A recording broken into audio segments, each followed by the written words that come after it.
Hola, hola, bienvenidos a Global Eye. Aquí no solo encontrarás lo que necesitas saber, sino también lo que quieres saber. Soy Eli Jochenberg y de hecho este es el último programa del año. Queremos observar más a fondo y ampliamente el mundo en que vivimos. Resumiendo el 2025, dándole la bienvenida al 2026. Revisemos el programa de esta noche. Vamos.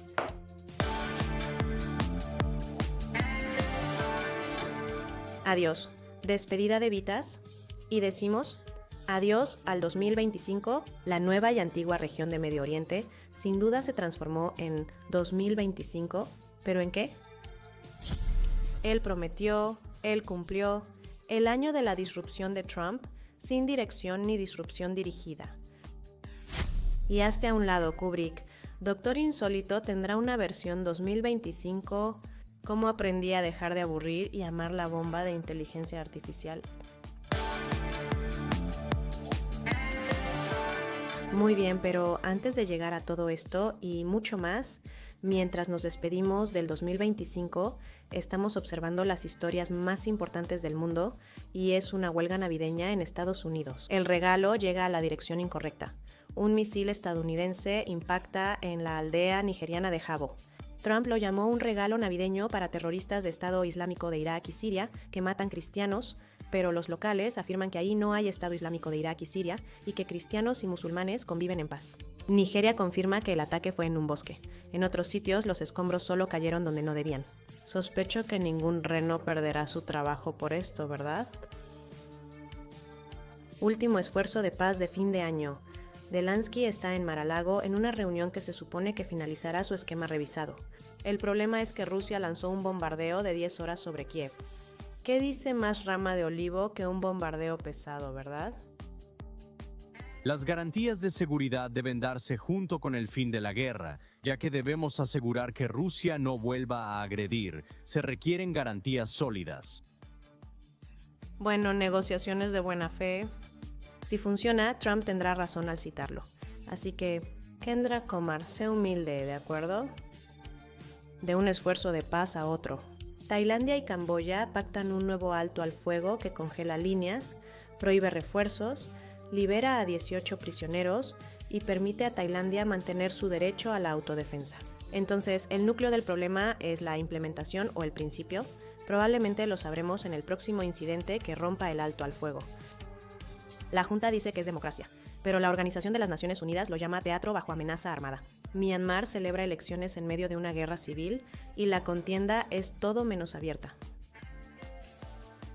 No importa cuál sea el resultado, pero supongo que para todos es bastante predecible que el Unión, Solidaridad y Desarrollo Partido, el partido títere del ejército de Myanmar, definitivamente ganará las elecciones. Banda sonora, explosiones aleatorias, votar llorando, llorar votando, ¿qué fue primero, el huevo o la gallina?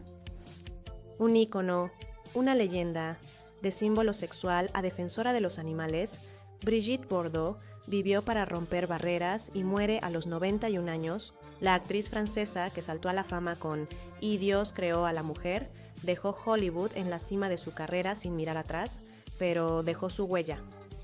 Muy bien definida, la mujer moderna y desafió las normas sociales. Esto es lo que llamamos una mujer de verdad, ¿eh? Muy bien, ahora hemos llegado a la cima.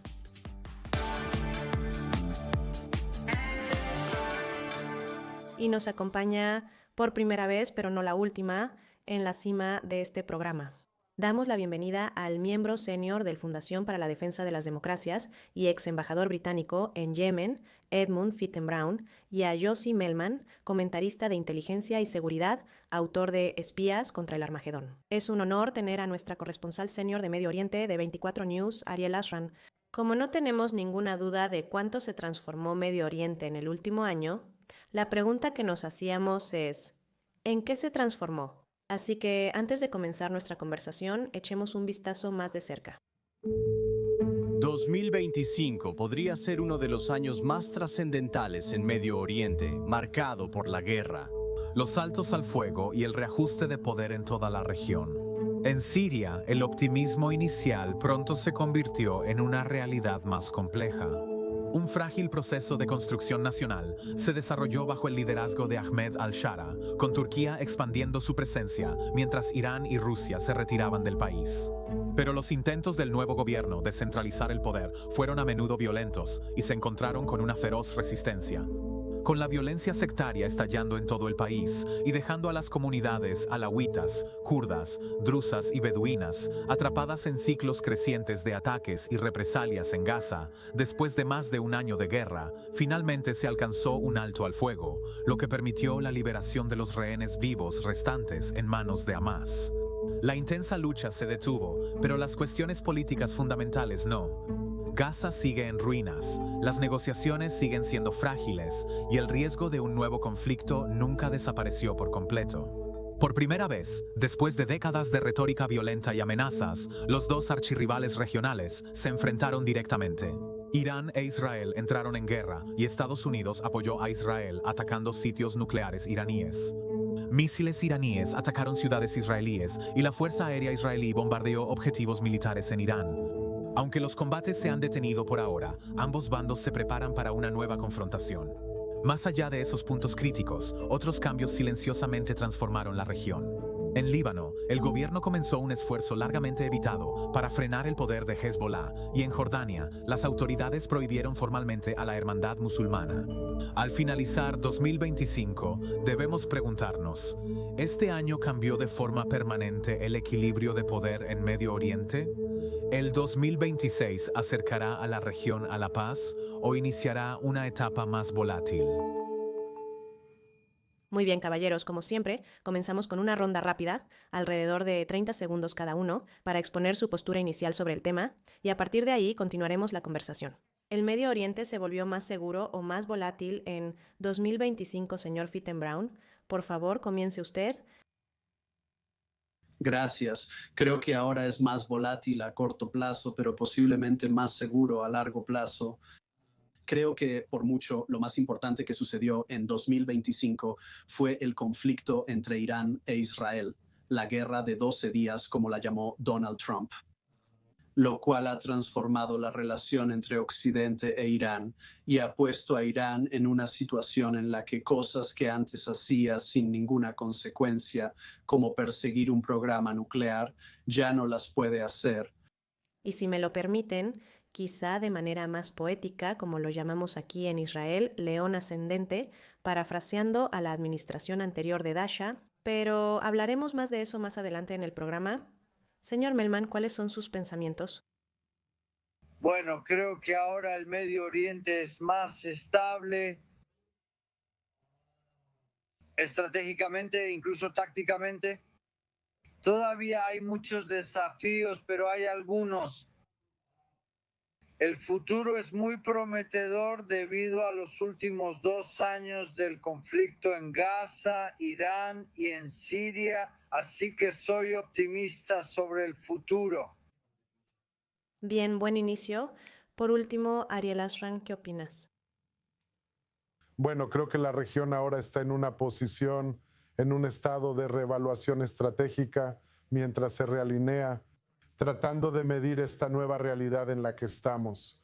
Diré que muchas corrientes subyacentes que hasta ahora no estaban al frente, como un enfrentamiento directo entre Israel e Irán, crecientes tensiones entre Israel y Turquía, creo que esto es algo que nos va a llevar al próximo año. Pero en general creo que la región actualmente está en un proceso de reevaluación estratégica y por lo tanto eso inherentemente tiene menos volatilidad y más estabilidad dependiendo del resultado de esta reevaluación y realineación.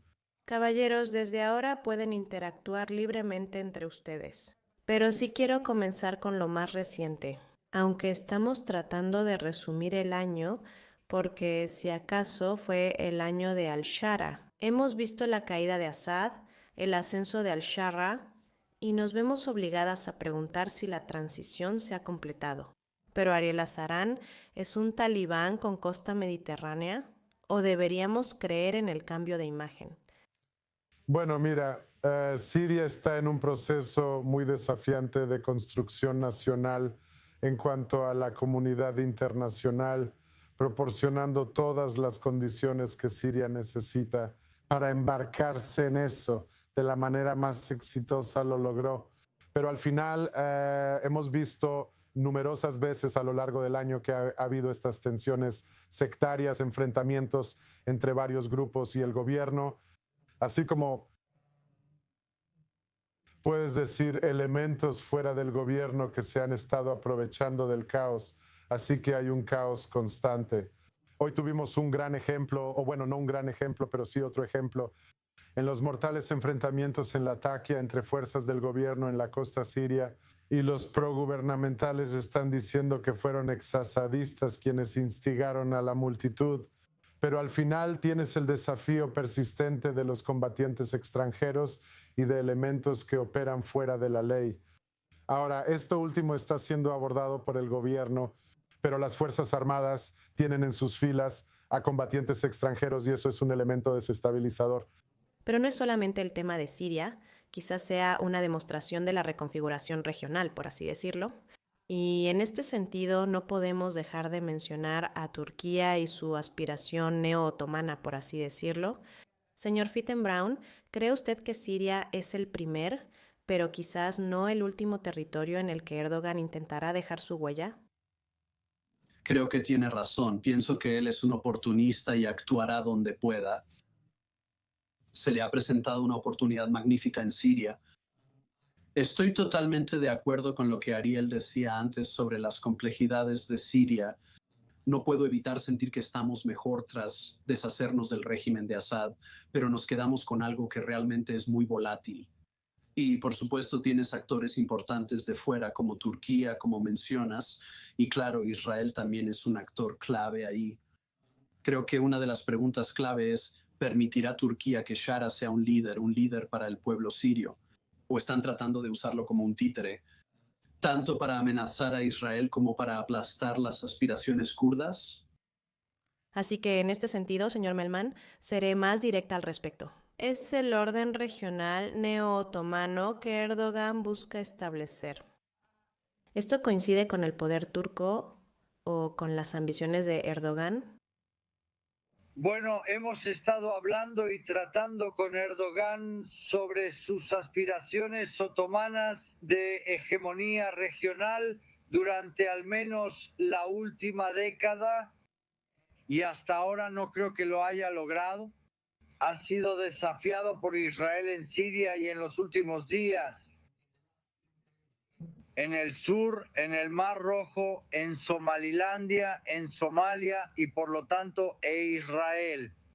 No hay que olvidar que en realidad Israel sigue estando en territorio sirio, no solo en los altos del Golán israelíes y en la zona de amortiguamiento. Entonces al-Shara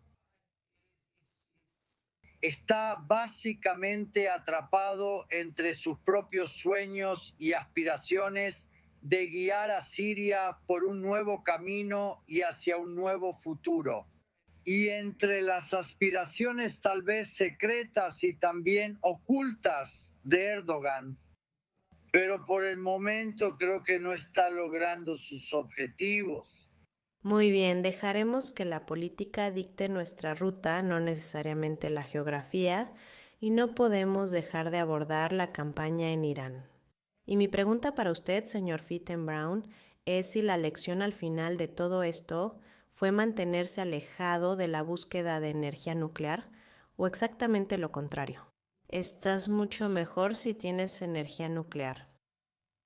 Bueno, creo que, ya sabes, algunas personas han intentado hacer ese segundo argumento, pero esas personas son quienes estaban en contra de la intervención israelí, en contra de la intervención estadounidense. La realidad que hemos visto de Irán en los últimos 45 años es que avanzarán tanto como se les permita. La gente no estaba trazando una línea firme ahora, una o dos veces eso había cambiado. Las sanciones del Departamento del Tesoro de Estados Unidos hicieron que los iraníes reconsideraran su situación. La mayoría de las veces logran sus objetivos, ya sea con sus ambiciones nucleares o en la guerra asimétrica contra sus vecinos, los estados árabes e Israel. Y por eso creo que lo que finalmente hemos visto es que Irán se ha dado cuenta de que ya no puede hacer estas cosas sin consecuencias. Y creo que ese es un paso muy importante y positivo. Entonces, en este sentido, Ariel Ashran, ¿Teherán ha terminado o solo se está reorganizando? ¿Se ha restaurado Terrence o solo está esperando? Mira, Kelly, creo que después del 7 de octubre la palabra disuasión es muy voluble. En última instancia, creo que esto es, como acaba de decir el embajador, la primera vez en la historia de la República Islámica que recibe una respuesta tan poderosa de una parte externa. No solo golpes directos en suelo iraní contra sus capacidades nucleares y de misiles balísticos, sino también contra su programa de representantes en el que ha invertido decenas de miles de millones de dólares. Durante algunas décadas la visión de Qasem Soleimani fue severamente golpeada y ahora están en una posición de reorganización, no muestran señales de abandonar esa estrategia. Así que creo que el escenario se está preparando para la segunda ronda, que probablemente será mucho más violenta, porque los iraníes no quieren que la segunda ronda sea la última, mientras que eso es exactamente lo que Israel espera. Sí, el líder supremo Jamenei incluso lo dijo él mismo. No pueden soportar esta situación de ni guerra ni paz. Es una cosa u otra, no hay punto intermedio. Señor Melman, ¿cuáles son sus pensamientos? Bueno, hace unos 25 años me reuní con él. Hablé con el subdirector general del Organismo Internacional de Energía Atómica, Oli Hoinan, y le pregunté sobre.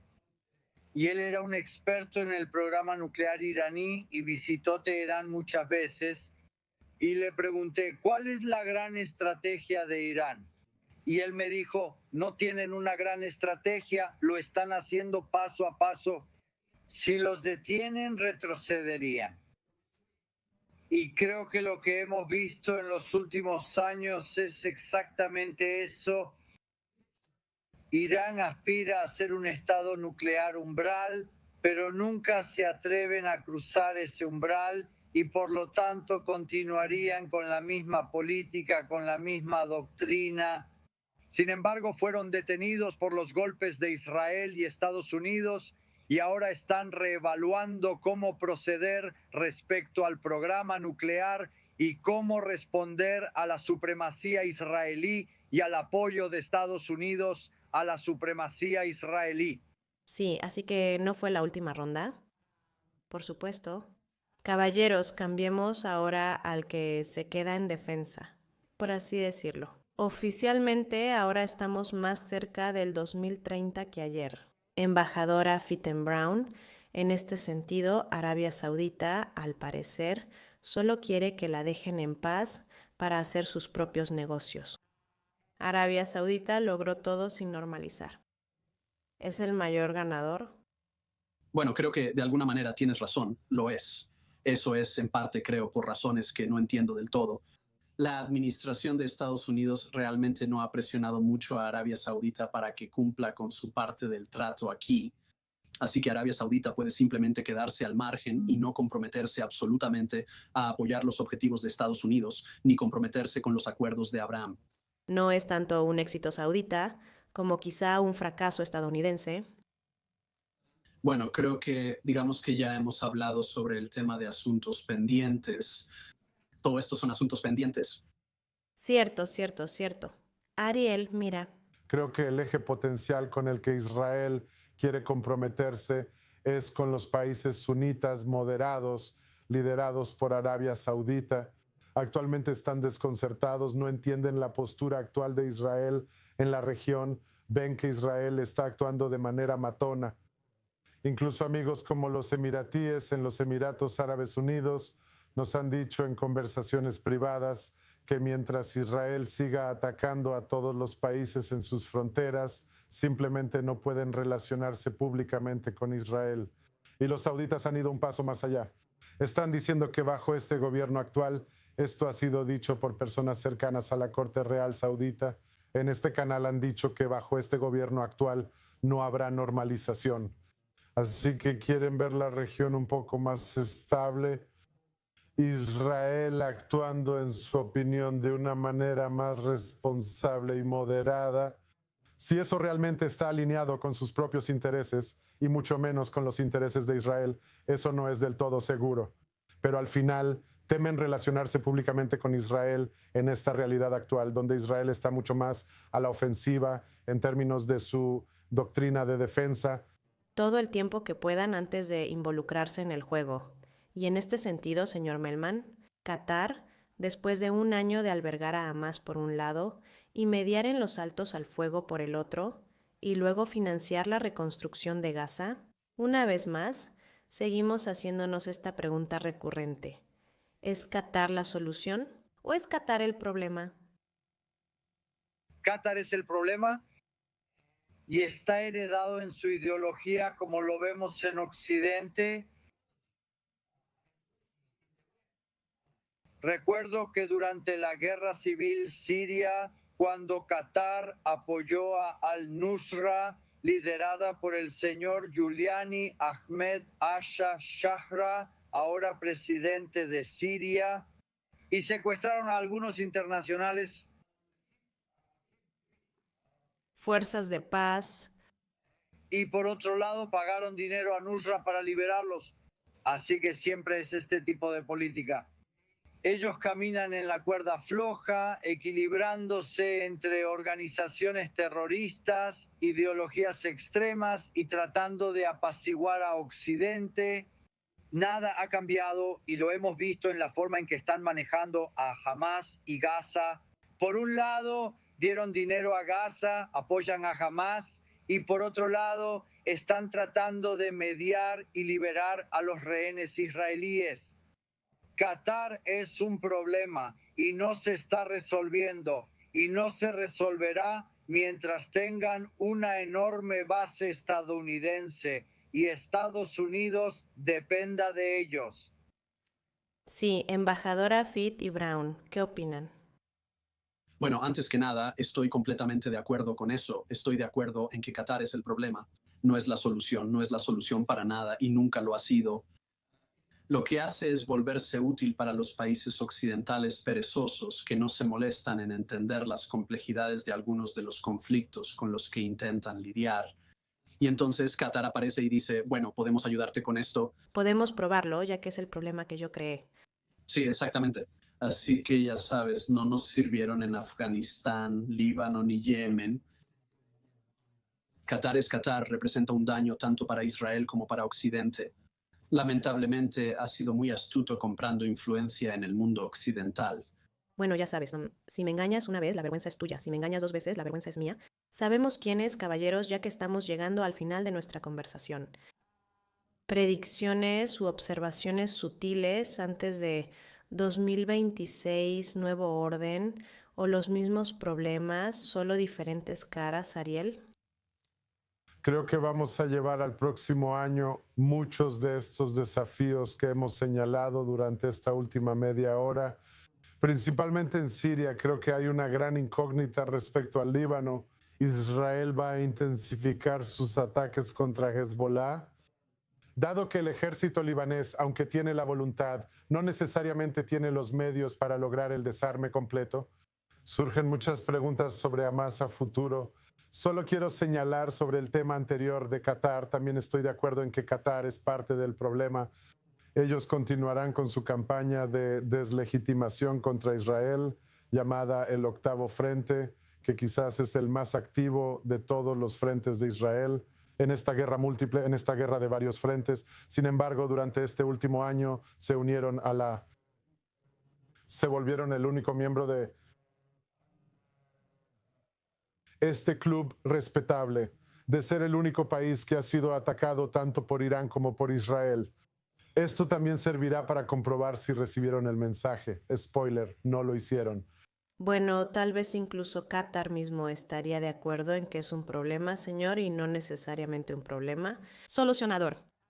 Embajadora Fit and Clown, ¿puede dar brevemente su predicción para 2026? Bueno, o sea, volviendo a ese punto sobre asuntos pendientes, creo que claramente tenemos asuntos pendientes. Y, sabes, lo estás enfrentando en Líbano. Los libaneses y Hezbollah aún no han recibido el mensaje, por lo que Israel deberá tomar más acciones ahí. También enfrentamos esto en Yemen. Los hutíes no entendieron el mensaje, aunque Israel y Estados Unidos los atacaron el año pasado. pero se están reabasteciendo y preparándose para montar más agresiones. A menos que los sauditas entiendan que no habrá paz duradera con los hutíes. Entonces, simplemente no pueden quedarse fuera de esto por más tiempo. Señor Millman, realmente, en una frase. Bueno, creo que en Medio Oriente siempre hay problemas y desafíos interminables, pero creo que 2026 será un mejor año porque por un lado hay muchos desafíos, pero también muchas. El optimismo es tan contagioso como el COVID, y lo dejaremos hasta aquí. Muchas gracias, señores, por acompañarnos. Hacemos una breve pausa y volvemos con la segunda cumbre.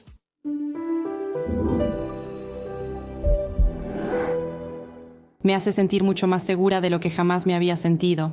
Son videos muy populares en redes sociales que prometen eliminar al instante las bolsas bajo los ojos. Annette Figaro está aquí para contarnos por qué. Ella dice, ¿este sí es real?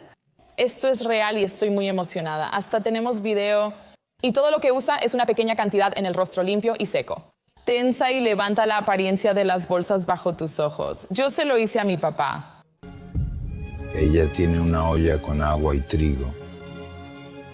Los nazis asesinaron a mi papá y quedé huérfana. No lo sabía. ¡Ay, Dios! Pero ahora... En la noche fría y hambrienta le rezo por comida al Dios de nunca, conocer a las buenas personas que te aman.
Bienvenidos de nuevo. Al ser fin de año tenemos 2 cumbres. Bienvenidos a la segunda cumbre y ahora daremos la bienvenida nuevamente a nuestros nuevos invitados. Sobre este tema, el señor Ron Klain, presidente del Consejo Democrático Judío de América y excongresista. Aviye Belau, directora ejecutiva de The Pulse of Israel, y nuestro propio corresponsal senior de 24 pulgadas, Owen Alterman. Muchas gracias, caballeros, por acompañarnos esta noche. Así que lo preguntaremos de manera sencilla.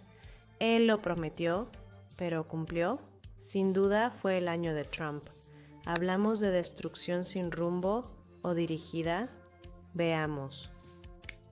Y después de solo un año, hemos logrado más de lo que cualquiera podría haber imaginado. Desde el primer día tomé medidas inmediatas para detener la invasión de nuestra frontera sur. En los últimos 7 meses no se ha permitido la entrada de extranjeros ilegales al país, algo que decían era imposible. ¿Recuerdan? Cuando Joe Biden decía que necesitaba que el Congreso aprobara una legislación para ayudar a cerrar la frontera, siempre culpaba al Congreso y a todos los demás. Como resultó, no necesitábamos una legislación, solo necesitábamos un nuevo presidente. Iniciamos con una ronda rápida de 30 segundos cada uno para dar su postura inicial y luego seguimos la conversación. Entonces, ¿Trump tenía razón? ¿Cumplió? ¿Congresista? ¿Klain? ¿Qué opinan? Gracias. Primero, creo que él es aliado de Israel y logró liberar a los rehenes, lo cual fue muy bueno, muy importante, y también usar la fuerza contra Irán. El problema con Donald Trump, en casa y en mi apoyo a Israel, siento que aún queda mucho por hacer, es un tema pendiente. El Medio Oriente está plagado, obviamente, de muchos intereses que buscan desestabilizar. Cualquiera que sea la paz que haya, obviamente Hamas sigue ahí, obviamente ni siquiera sabemos si la capacidad nuclear de Irán ha desaparecido, pero él declara la victoria y sigue adelante. Se supone que Ucrania estaría resuelto en un día. Se están reuniendo hoy en Mar-a-Lago y en Florida otra vez para intentar, y de nuevo, simplemente parecía estar del lado de Putin. Así que creo que es una mezcla, señor. Below, ¿qué opinas? Primero que nada, creo que es importante entender cuál habría sido la alternativa. Sí, todavía tenemos asuntos pendientes en Medio Oriente y en otras partes del mundo, pero no habríamos logrado que regresara a casa ninguno de los rehenes si el presidente Trump no hubiera sido elegido presidente. Definitivamente ha cumplido su promesa en cuanto a Estados Unidos y la frontera sur, haciendo que Estados Unidos sea más seguro, Irán, Gaza.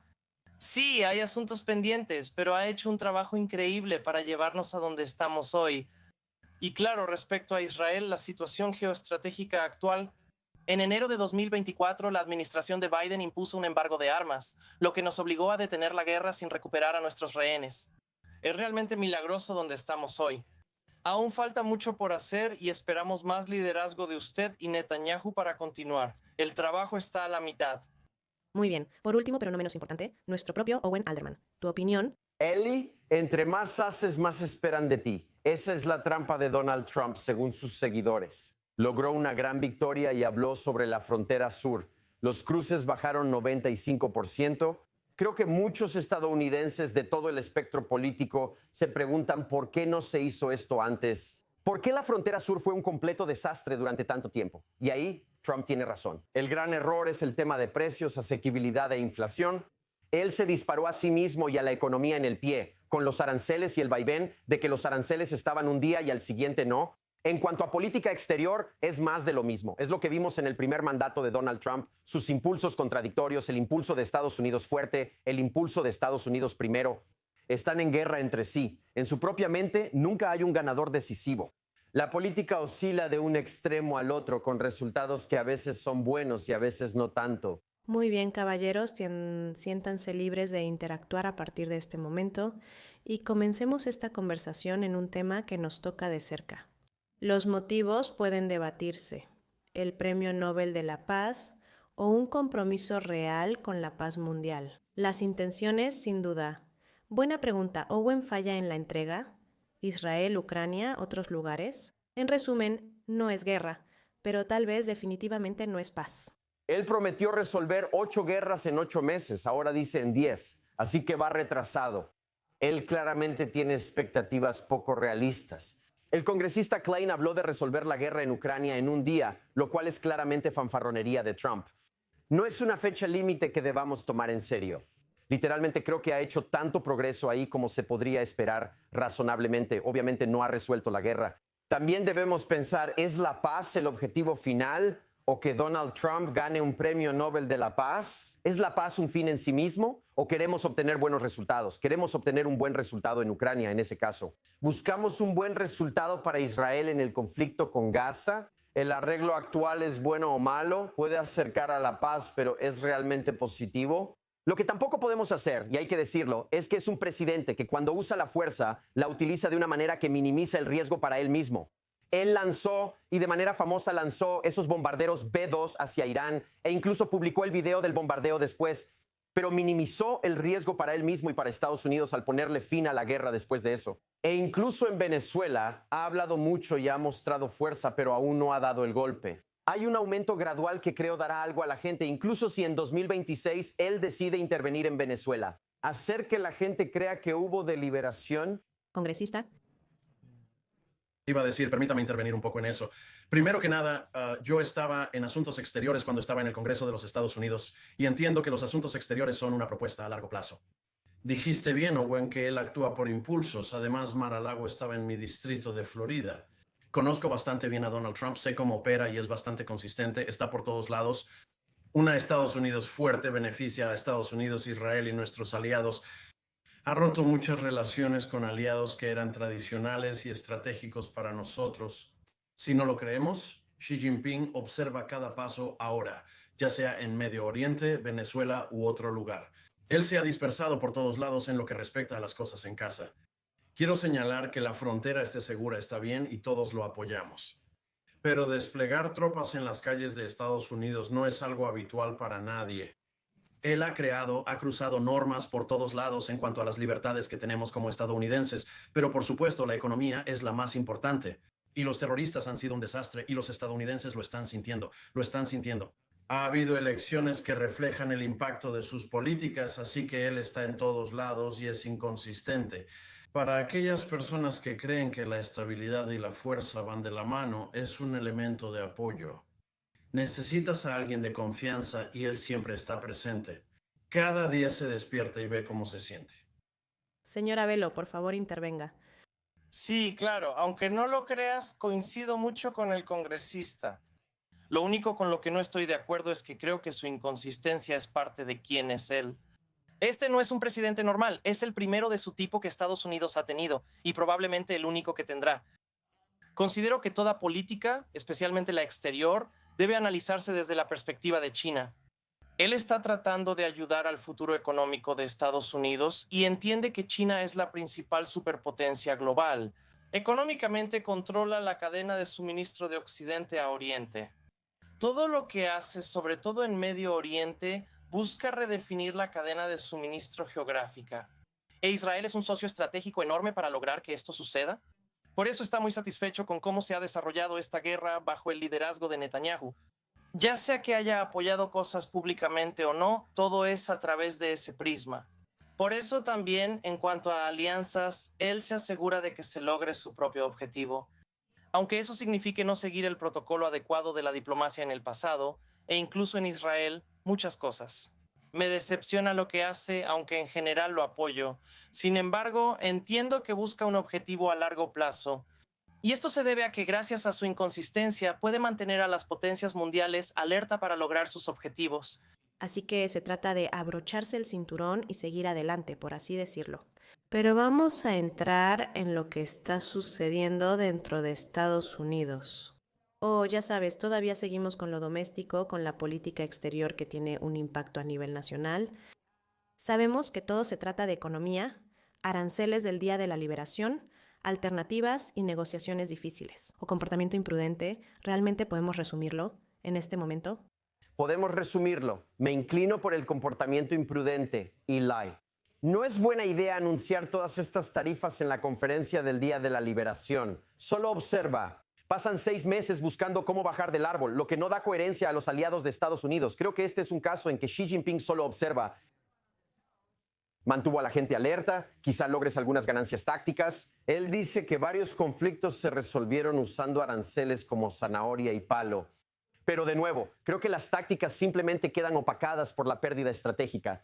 Los países observarán a China y notarán más consistencia que en Estados Unidos.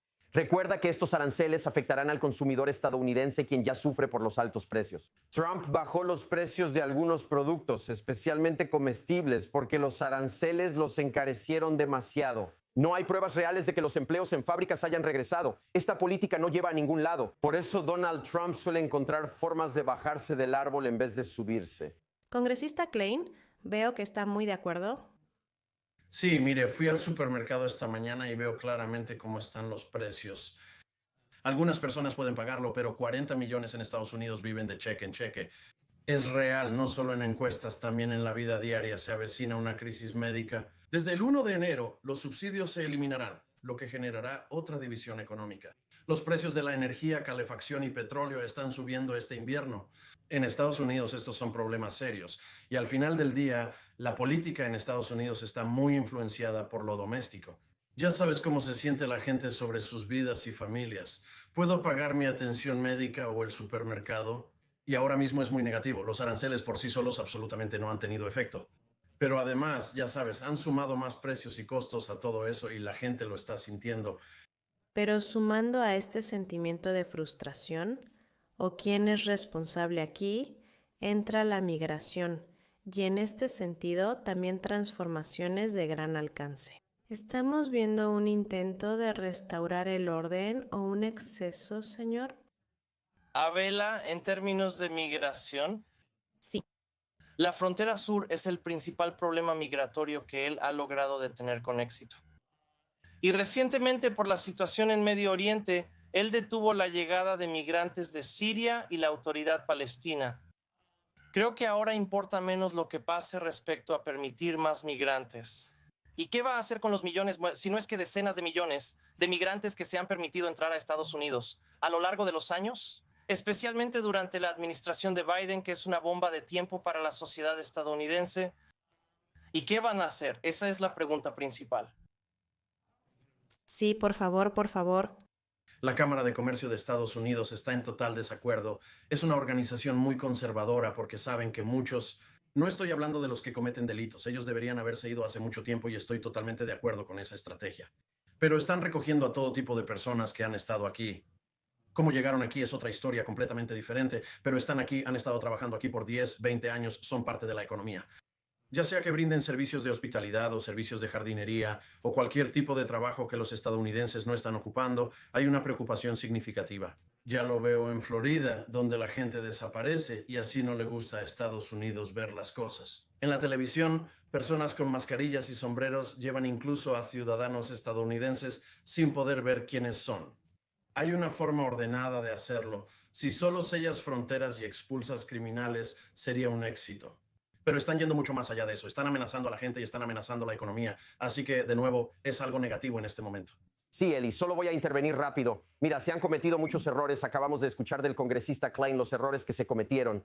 Hablé con estadounidenses en mi última visita. La gente está preocupada por las tropas en las calles y las acciones de Servicio de Inmigración y Control de Aduanas. También ha habido represión contra la inmigración legal, resistida en algunos sectores y perjudicial para Estados Unidos a largo plazo. Enfoquémonos en lo importante. La situación en la frontera sur era una vergüenza y una emergencia total. Fue una completa vergüenza. Como ciudadano estadounidense me avergüenza lo que pasaba. Es maravilloso lo que Donald Trump ha hecho. Una última reflexión. El historial en Israel lo muestra. Una vez que sellas la frontera, en nuestro caso, la sellamos de los solicitantes de asilo o infiltrados de Eritrea. Dependiendo de en qué lado del espectro político estés, una vez que sellas esa frontera y la contienes, la cuestión de los que ya están actualmente en el país se vuelve mucho más fácil de manejar. Muy bien, caballeros, estamos llegando al final de nuestra conversación y parece que el punto sensible es donde más importa, y ese es el Partido Republicano.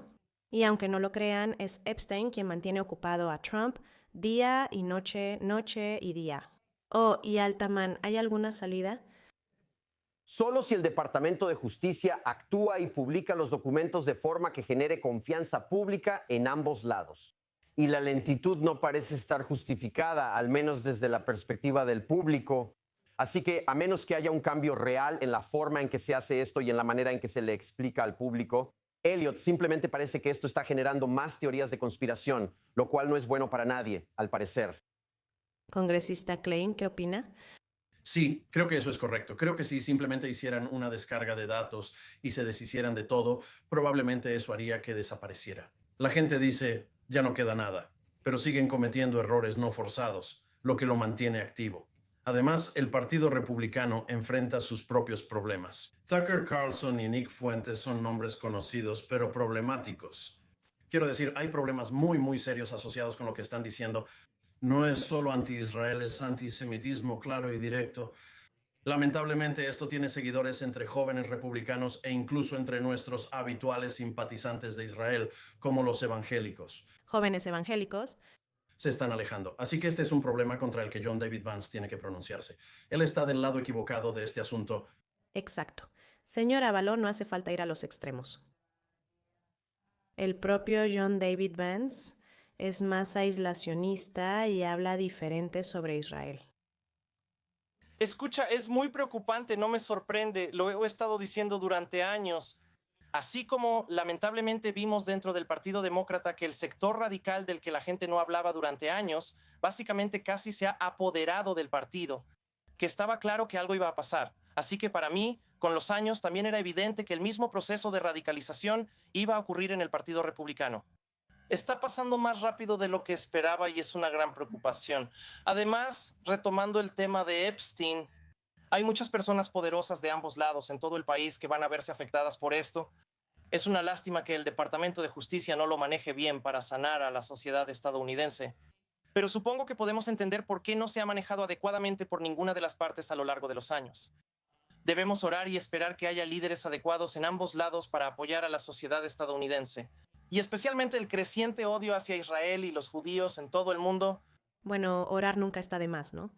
Caballeros, mientras nos acercamos al final de nuestra discusión, miremos hacia el 2026. ¿Cuál sería el mayor desafío de Trump? Congresista Klein. Creo que la economía continuó porque mantuvieron los aranceles y no quieren enfrentar los problemas difíciles.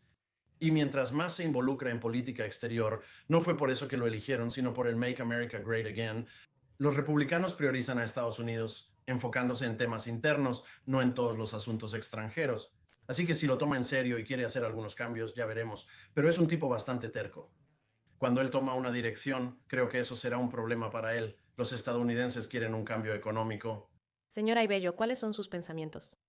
Nunca puedes estar en desacuerdo con la economía como un tema electoral, pero solo voy a mencionar otro tema realmente importante con el que él tiene que lidiar.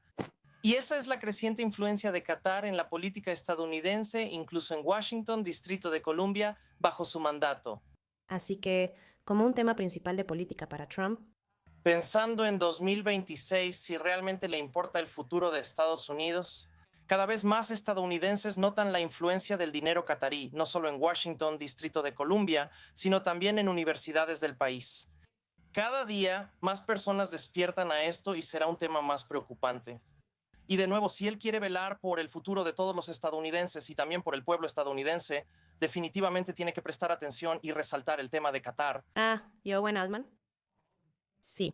Todas son buenas respuestas. La economía es sólida y destaco el enfoque en el dinero catarí. Y como hablamos antes, antisemitismo de derecha o antisemitismo de extrema derecha. Pero voy a agregar otro, y es una guerra entre grandes potencias. Este es el escenario del cisne negro, donde China, Dios no lo quiera, actúe contra Taiwán y Rusia. Dios no lo quiera, también actúe. Incluso de forma sigilosa, lenta, furtiva o audaz contra otros países en Europa. Esto debe ser un escenario de cisne negro que debería quitarle el sueño a la administración. Es un escenario real para 2026 y podría ser enorme para Estados Unidos. Muy bien, caballeros, no es una cosa u otra, son todas juntas. Gracias, congresista Ron Klain, señora Vivelo, Owen Altman. Gracias, caballeros, muchas gracias por acompañarnos en esta cumbre de fin de año que continuará en 2026, por supuesto, pero ahora es momento de poner el foco en lo que todos hemos estado haciendo cada vez más este último año.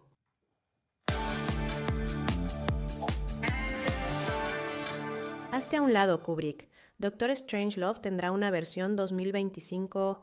¿Cómo aprendí a dejar de prostituirme y llamar la bomba de inteligencia artificial? Saludamos a los hombres de la inteligencia artificial. Dror Goldberman, gracias por acompañarnos esta noche. Así que quitemos todo el bombo. ¿Cuál es el avance de 2025 que realmente te hizo reconsiderar lo que es fundamentalmente posible, no solo lo que es un poco mejor, sino lo que es posible? Así que para mí personalmente creo que es conectar las capacidades de la inteligencia artificial con mis propios datos personales, es decir, mi correo electrónico, mi calendario, mapas, lugares a los que quiero ir. Y esto es algo que se ha vuelto más útil en las últimas semanas y meses. Cuando todos pueden semanas... Incluso estamos hablando de semanas. Sí, pero ahora todos muy fácilmente pueden conectar su propio Gemini o ChatGPT o Claude a su Gmail o Drive y empezar a buscar qué información y significado puedes hallar al explorar tus correos personales. O incluso vamos a programar algunos mandados que quiero hacer entre reuniones y le estoy pidiendo a Gemini que vea los mapas y me diga si hay una tienda abierta, justo cuando paso entre la reunión A y la B que pueda conseguir lo que necesito. Así que surgen varias posibilidades y servicios muy específicos que solo son relevantes para una persona en el mundo, que soy yo. Pero cualquiera puede usarlos con sus datos personales. Así que es como un psicoanálisis de inteligencia artificial, por así decirlo. Sí, pero cuando lo ejecuto con mis rutinas diarias, en mi calendario, agenda y correos, entonces obtengo como un asistente personal muy útil que puede... Y de nuevo, potencialmente tal vez reflexión. Aún así, hemos pasado de... ¿La inteligencia artificial quitará trabajos a los que aún no han caído? Como mencionas, no es solo el último año, se desarrolla cada día. ¿Estamos viendo a la última generación que trabajará al estilo humano? ¿O está ocurriendo algo aún más interesante? Sí, así que me alegra poder decirte eso. Probablemente lo que estamos viendo es el techo de cristal de la tecnología actual de los grandes modelos de lenguaje, los LLMs. Lo que significa que probablemente no mejorarán tan rápido como hemos visto, seguirán cometiendo muchos errores y entregando datos incorrectos, y eso significa ¿Ya sabes lo que eso significa? No. Todavía se necesitan humanos, lo cual es genial. Eso podría cambiar mucho con la llegada de la inteligencia artificial generativa. Esta es la próxima generación de tecnología, la inteligencia artificial general, que se presume será mejor que cualquier ser humano en todos los aspectos. Pero eso aún no se ha introducido y nadie sabe cuándo será. La mayor amenaza aún viene, y esa es la buena noticia. Estamos por llegar al 2026 y observamos cómo evoluciona todo. Dinos, sinceramente, ¿deberíamos estar más emocionados o más aterrados de lo que estamos ahora? Lo siento, Eli, no puedo darte una sola respuesta porque es mucho de ambos. Personalmente estoy muy emocionado porque mi imaginación se convierte en realidad, en productos, en software, en lo que sea que sueño, muy instantáneamente, la verdad. No necesito mucho conocimiento, no necesito mucho tiempo ni mucho dinero para lograrlo. Pero por otro lado, me da miedo que todavía no entendemos los peligros, los riesgos que vienen con esta tecnología. Y lo que estamos empezando a ver es cómo la inteligencia artificial puede erosionar la democracia e incluso el capitalismo. Porque creo que la idea de una elección democrática libre se está desvaneciendo debido al inmenso potencial de los deepfakes que son fácilmente accesibles y súper influyentes en todo el mundo. Última pregunta, señor Gloverman. Es 2030. Y mira atrás a este momento. ¿Qué cosa obvia pasamos por alto a finales de 2025? Eso resultó ser el punto de inflexión. Sí. Me temo que mi respuesta sería correcta en muchos datos, en muchos momentos en los que podrías preguntar, pero la estabilidad se está yendo a un ritmo cada vez mayor. Y lo que hemos aprendido es a adaptarnos a eso y ser una criatura en constante transformación y no esperar que el mañana sea como el ayer. Dije cómo todos aprendimos a dejar de preocuparnos y amar la bomba como si tuviéramos opción, ¿verdad? Cajón. Gloverman, muchas gracias por esta opinión honesta sobre lo que podemos esperar. Muchas gracias. Es un placer, Eli. Muchas gracias a todos. Antes de despedirnos, con todo respeto a todo lo que está por venir. Necesitamos un respiro.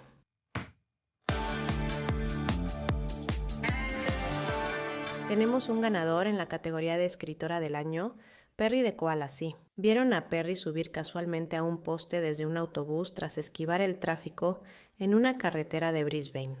Después de que se negó a mostrarle el boleto al conductor del autobús, simplemente tuvieron que llevar a Perry al centro de rescate de koalas, donde el personal de vida silvestre liberó a Asesinativa en una reserva natural cercana al día siguiente. Un derecho para recordar seguro. Calificado. Tal vez todos podamos ser un poco más como koalas este año, ¿verdad? Creo que es una buena bendición. Nos veremos al otro lado de esto. 2026 será la próxima vez que nos veamos. Hasta entonces, que tengan una excelente noche